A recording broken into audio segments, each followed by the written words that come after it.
Greetings. इस video में हम डिस्कस करने वाले हैं ट्रायल एंड एरर अप्रोच। जैसे आप फॉर एग्जांपल दो सिनेरियोस लेके चलते हैं।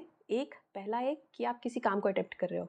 अब वो काम आपसे फॉर एग्जांपल नहीं हो रहा है, तभी तो आप ये वीडियो देख रहे होगे ना। मान लो एक काम हो रहा है अच्छे से, तो कोई फ़ायदा नहीं है। तो आप जो चल रहे हो वो हो सकता है आप उसमें लेवल अप करते रहो, इम्प्रूवमेंट करते रहो। बट अगर आप किसी काम को अटेम्प्ट कर रहे हो और मान लीजिए वो काम नहीं हो रहा है, तो उसमें आप ट्रायल एंड एरर अप्रोच लगा सकते हो। मतलब क्या? जैसे कि मैथ्स में 4th 5th स्टैंडर्ड में एक ट्रायल एंड एरर मेथड होता था कि हाँ, इस पहले ये नंबर लगाते हैं, फिर देखते हैं क्या करना है। उसी तरह से आप उस काम को करने का या तो मेथड डिफरेंट कर सकते हो, किसी और तरीके से अटेम्प्ट कर सकते हो। किसी मतलब और ऐसा नहीं कि आपको मतलब आप बस जज कर रहे हो या फिर आप एक्सपेरिमेंटल मोड में हो कि इस काम को कैसे करते हैं। जैसे फॉर एग्जांपल अगर आप रेज़िन आर्ट का काम करते हो, राइट? अब उसमें रेज़िन आर्ट में क्या होता है, मतलब एक रेज़िन आर्ट होती है जिसमें 2 कंपाउंड्स होते हैं, उनको मिक्स करना होता है और मिक्स करके अगर आप उनको पोर करते हो तो वो एक हार्डनेस शेप में ले लेता है। अगर आप फर्स्ट टाइम यूज़ कर रहे हो तो अगर आप तो आपको मतलब ये डिफ़िकल्टी आएगी कि वो रेज़िन जो होता है वो हार्ड नहीं हो पाता या फिर वो स्टिकी रह जाता है। तो आप क्या कर रहे हो, उसको आपने फॉर एग्जांपल 5 लिया 1 ग्राम, दूसरा 10 ग्राम लिया, इस तरह से। आप एक बार 4 ले रहे हो, एक बार 8 ले रहे हो, बैलेंस को चेंज कर रहे हो, मतलब बैलेंस मतलब वेट करना पड़ता है। एक होता है बाय वेट, एक होता है बाय वॉल्यूम। मतलब जस्ट फॉर एन एग्जांपल आप बैलेंस को चेंज कर रहे हो, फिर आप कप्स को चेंज कर रहे हो या फिर वो जिस कप यूज़ होता है ताकि उस लिक्विड को स्टिर किया जा सके। आप इस तरह से कर के ट्रायल एंड एरर मेथड के थ्रू करके देख रहे हो कि हाँ, एक्चुअल में किस तरीके से रिज़ल्ट आ सकता है। उसी तरह से अगर आप एक स्पेसिफिक सिचुएशन में हो और किसी काम को अटेम्प्ट कर रहे हो, तो आप या तो मेथड्स चेंज कर सकते हो कि हाँ, मैं अभी इस तरह से अटेम्प्ट करता हूँ, इस तरह से नहीं हो रहा, अब मैं किसी और तरह से अटेम्प्ट करता हूँ या फिर किसी और तरह से या किसी और तरह से, राइट? एक तो ये हो गया सिनेरियो। या फिर कि आप काम ही चेंज कर सकते हो। मान लीजिए एक किसी काम को आपने स्टार्ट किया और उसमें आपको सक्सेस नहीं मिल रहा, आप उसको जो चाह रहे हो, आप जो भी आपका लॉन्ग टर्म प्लान है, वैसा कुछ आपको नहीं समझ में आ रहा आने वाले कुछ 2-3 साल में। तो आप काम चेंज कर सकते हो कि हाँ, अब मैंने ये ट्राई किया, अब मैं कुछ और ट्राई करता हूँ, कुछ और ट्राई करता हूँ, कुछ और ट्राई करता हूँ। अच्छा, यहाँ पे एक एक मतलब जो इम्पोर्टेंट चीज़ है, जो मुझे लगता है और जो मैंने बहुत लेट में सीखा, वो ये है कि अगर आप ट्रायल एंड एरर मेथड में हो, तो आपको किसी नई चीज़ को अटेम्प्ट करने के लिए कुछ टाइम देना पड़ेगा। मतलब ऐसा नहीं कि आपने 1 दिन में स्टार्ट किया और आप 1 दिन में रिज़ल्ट को वो कैलकुलेट कर रहे हो कि हाँ, ये हुआ या नहीं हुआ।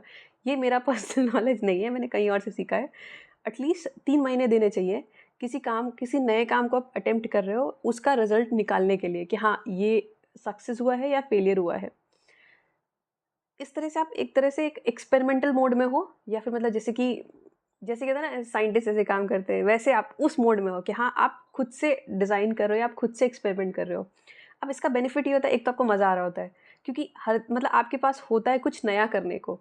जहाँ कुछ नया इन्वॉल्व्ड होता है, वहाँ पे मज़ा आता है। जैसे एक होता है ना, जैसे वीडियोज़ आपने यूट्यूब पे देखा होगा शॉर्ट्स में, एक ट्रेंड होता है जो चलता रहता है। मतलब एक एक प्लॉट होता है, प्लॉट मतलब इन द सेंस कोई एक स्टोरी होता है कि वही प्लॉट्स, वही वीडियोज़ नॉर्मली हर उसमें मतलब शॉर्ट्स में चलते आते हैं। तो उसमें हम खुद भी बोर हो जाते हैं। बट अगर कोई ऐसा है जो कि कुछ नया कर रहा है, तो वहाँ पे हमारा अटेंशन ग्रैब होता है, स्टक होता है। अच्छा लग रहा है, नहीं लग रहा है, वो बात की बात है, लेकिन हम देखने की कोशिश करते हैं।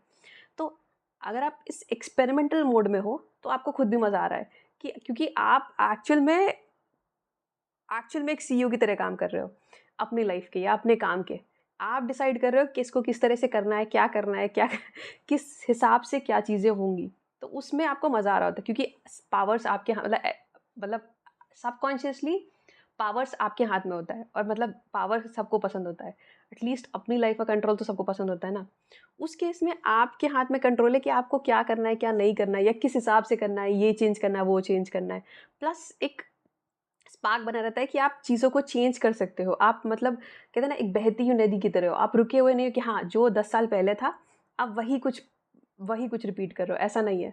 आप लगातार चेंज हो रहे हो, तो सामने वाले को भी मज़ा आ रहा है और आपको खुद भी मज़ा आ रहा है, काम को करने में। प्लस मतलब आपको पता है कि हाँ, मतलब जब एक और बेनिफिट होता है जो कि मुझे अभी समझ में आ रहा है।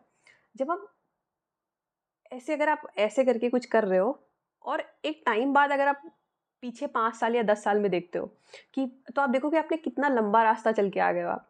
मतलब अगर आप फ्लैशबैक में जाओगे तो आपको लगेगा मैं क्या था और अब मैं क्या हो गया हूँ। क्योंकि आप एक्चुअल में एक ग्रोथ माइंडसेट से काम कर रहे हो। मतलब आपको पता है आप चेंज कर सकते हो, जो कि बहुत ही बड़ी क्वालिटी है, बहुत कम लोगों में होती है चेंज को एक्सेप्ट करना या चेंज होना। प्लस आप अलग-अलग वैरायटी के जो जो डायमेंशंस हैं, अलग-अलग वैरायटी के जो फ़ील्ड्स हैं, उनसे आप अगर आप बहुत सारी चीज़ें अटेम्प्ट कर रहे हो, मतलब ट्रायल कर रहे हो, तो एक्चुअल में अगर आप देखोगे तो आपके पास बहुत सारा एक्सपीरियंस आ रहा है।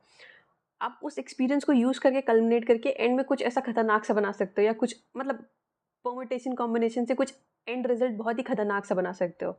मतलब उसी टाइम पीरियड में, उसी एज लिमिट में, अगर आप अपने आप को और किसी और जनरेशन, मतलब फॉर एग्ज़ाम्पल अगर आप इस माइंडसेट से काम कर रहे हो, आप अपने आप को और किसी की एज 80 इयर्स है, 70 इयर्स है, उनको कंपेयर करोगे, तो आपको लगेगा कि आपका जो माइंडसेट है वो काफ़ी डेवलप हो चुका है। क्योंकि आप एक्चुअल में चेंज हो सकते हो। आप देख रहे हो कि किस तरह से इम्प्रूवमेंट हो सकता है। आप किसी एक चीज़ पे स्टिक नहीं हो। आप एक साइंटिस्ट की तरह या एक्सपेरिमेंटल माइंडसेट के थ्रू आप खुद डिस्कवर करने की कोशिश कर रहे हो, चेंज करने की कोशिश कर रहे हो। Thank you.